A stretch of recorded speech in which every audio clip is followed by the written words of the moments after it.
السلام عليكم ورحمة الله. عايزين النهاردة نتكلم مع بعض في فيديو سريع كده. نتكلم عن بعض المصطلحات المهمة اللي انت لازم تبقى عارفها كمتداول قبل ما تدخل جوه مجال الميم كويس.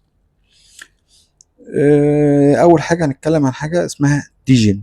يعني ايه ديجن؟ ديجن ده مصطلح بيرمز للمتداول المتهور أو المتداول اللي هو بيدخل بأرقام كبيرة شوية، وبيدخل في مخاطرة كبيرة، بيعمل مخاطرات كبيرة في عملات بتبقى شديدة التقلب بهدف أرباح سريعة وكبيرة. يعني واحد بيدخل يجي مرة يلقى عملة طالعة مرة واحدة، يروح يقول لك أنا إيه، يدخل فيها يحط 10 سولانة، يستنى عليها ربع ساعة يروح مطلعها إيه 50 سولانة. عمل إيه؟ هو خاطر برقم سريعة، عملة لسه طالعة شديدة الخطورة مقلقة. ما ينفعش ان انا يعني عايز حد بيقول لك ده فول ديجين، يعني راجل هو ده عارف بيعمل ايه. فاهمني؟ تاني حاجة سي اي. يعني ايه سي اي؟ والكلمة دي بتسمعها كتير جدا. سي اي يعني كونتراكت ادريس. الكونتراكت ادريس ده اللي هو عنوان العقد او عنوان العملة او العقد الذكي بتاع العملة. وده هو العقد الوحيد الفريد اللي هو بكل عملة بيبقى ليها عقد، وكل محفظة بيبقى ليها عقد بيتكون من مجموعة من الرموز والأرقام. العقد ده بيبقى فريد، مفيش عقد بيبقى المحفظتين أو العملتين، كل عملة ليها عقد ولها كل محفظة ليها عقد. العقد ده حاجة مهمة جدا، هو اللي تستخدمه في البحث عن العملة، لو عشان تتأكد العملة دي هي اللي انت بتدور عليها ولا لأ. عملة شفت حد بيتكلم عليها على تويتر، عشان تتأكد لازم تتأكد برقم العقد، لأن اسم العملة ممكن يبقى متكرر كتير جدا، لكن عقد العملة هو الحاجة الوحيدة الفريدة اللي بتميزها. تالت حاجة بنتكلم عليها حاجة هتلاقي مكتوبها ايه، ال بي ليكويديتي او ليكويديتي بير. دي السيولة اللي بتبقى في زوج التداول، اللي هي ايه، اللي هو او حرق السيولة. ليكويديتي بيرن ده لو السيولة محروقة خلاص بتبقى العملة دي امان بنسبة كبيرة. امان في النقطه دي ان هو ما يقدرش يسحب السيوله منها مره واحده. الديف اللي عامل العمله لو مش حارق السيوله يقدر يسحبها في ثواني. فلو سحب العمله السيوله في ثواني تبقى انت ممكن تبقى شاري العمله ومش عارف تبيعها او مش عارف تطلع فلوسك منها، او العمله خلاص دي سكام لو اتسحب منها. لكن لو الليكويديتي في الليكويديتي بيرن ده والبيرن والسيوله مقفوله 100% ومحروقه 100%، خلاص انت ايه، انت بتبقى مطمن لهذا الشق او لهذه النقطه. تمام. ايه تاني ممكن نتكلم عنه؟ حاجه اسمها راك بول. كلمه بنسمعها كتير وبنشوفها كتير. راك بول دي اللي هو واحد بيقول لك عمل راك بول، يعني عمل عمليه نصب من الاخر، سكام. يعني المطور والفريق بتاع العمله عملوا راك بول، يعني بعد ما العمله بدات تطلع راحوا باعوا كل كميتهم، فالعمله طبعا هتنهار. سحب السيوله، لو هو مش عامل بيرن كامل للسيوله، سحب السيوله مرة واحدة، هتلقى العملة دي راك بول، يعني خلاص انتهت، هتلاقي مرة واحدة ماينس 90%. خلاص انت خسرت كل حاجة. فالراك بول دي كلمة شهيرة في المجال، وطبعا أكيد كلنا لبسنا في راك بولز قبل كده، محدش بيتعلم ببلاش. بامب، كلمة جميلة وكلنا بنحبها. يعني ايه بامب؟ يعني ارتفاع سريع في السعر بسبب شراء جماعي او ماركتينج قوي، ترويج يعني. بامب ارتفاع في السعر، الماركت كاب كان بقى 200 بقى 300، ده بنسميه بامب. يعني العملة طارت، بنسميها طارت او طلعت مره واحده. ايه اللي بيسبب البامب؟ طبعا يا شراء كتير، يا انفلونسر مهم عمل لها دعايه، يعني حد وجه الناس انها تشتري العمله فبدا نسبه الشراء تزيد فالعمله عملت بامب.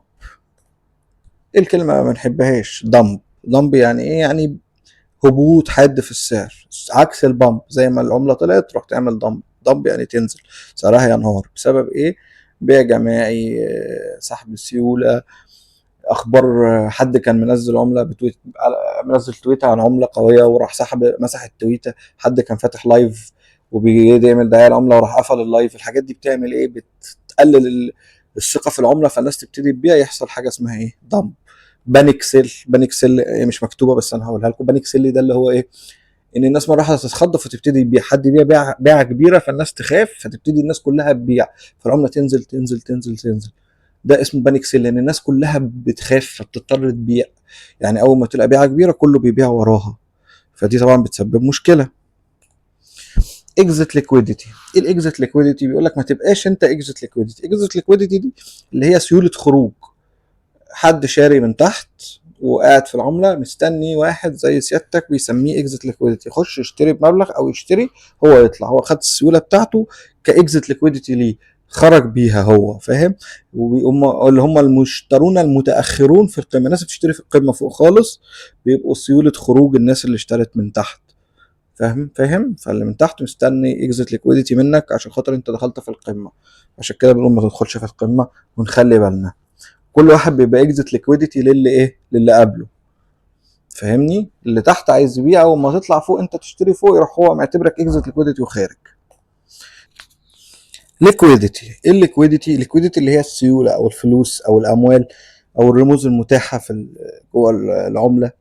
الفلوس اللي جوه العمله من الاخر اللي هي بتتيح لك البيع والشراء بايه، باقل انزلاق. لو الليكويديتي قليله هتعمل لك مشاكل في البيع والشراء بعدين، لكن طول ما انت العمله فيها ليكويديتي يعني فيها سيوله، يعني فيها فلوس. تمام. الناراتيف، ايه الناراتيف؟ الناراتيف دي اللي هي الروايه او الفكره او القصه اللي بتدور حواليها، اللي بتشد اللي بتشد الناس للعمله، سواء بقى ذكاء اصطناعي، ميم، مشروع، بوت، حاجه بتخلي الناس تنجذب للعمله، فكرتها عموما، فكره العمله نفسها، او يعني القصه اللي فيها لو هي فيها ميم او حاجه. وده من الحاجات المهمه جدا اللي في العمله، اللي بتفرق في العمله، اذا كانت العمله دي هتكمل ولا مش هتكمل. لو الناراتيف بتاعها حلو خلاص، الناس المستثمرين بينجذبوا ليها، والناس بتنجذب ليها وبتشتريها، وبتبقى عمله كويسه ان شاء الله. اللور، ايه اللور؟ اللور ده اللي هو الحكايه او التاريخ او النكته اللي حوالين المشروع، واللي بتبني الهويه والثقافه بتاعته، اللي هو يعني فاهم التاريخ العمله او تاريخ الحكايه اللي معموله حواليها العمله. ده ببساطه شويه مصطلحات كده سريعه لازم تبقى عارفهم قبل ما تدخل جوه المجال ده، تبقى فاهم الكلام ده. وكل شويه في حاجات بنقولها في وسط الكلام هتلاقيها مفيده جدا وهتستفيد منها. ولو في اي حاجه بتقابلك او في حاجه عامله لك مشاكل، تعالى لنا في جروب التليجرام، هتلاقينا شغالين كويس. انا هجيب لك هو اخر حاجه، في عملات بننزلها كل يوم، توصيات مجانيه، عاملين شغل كويس في، بص ما شاء الله عملات، دي عمله منزلينها من امبارح، ما شاء الله. يعني الويب بتاعنا كويس، لو في عندك اي استفسار، اي معلومة عايز تعرفها، بنشرح كل حاجة تاني، بنتكلم كويس.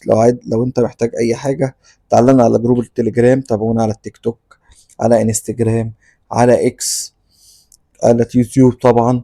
ونشوفكم في حلقة جديدة، وما ننساش ندعي لاخواتنا في غزة، ربنا ينصرهم يا رب. سلام.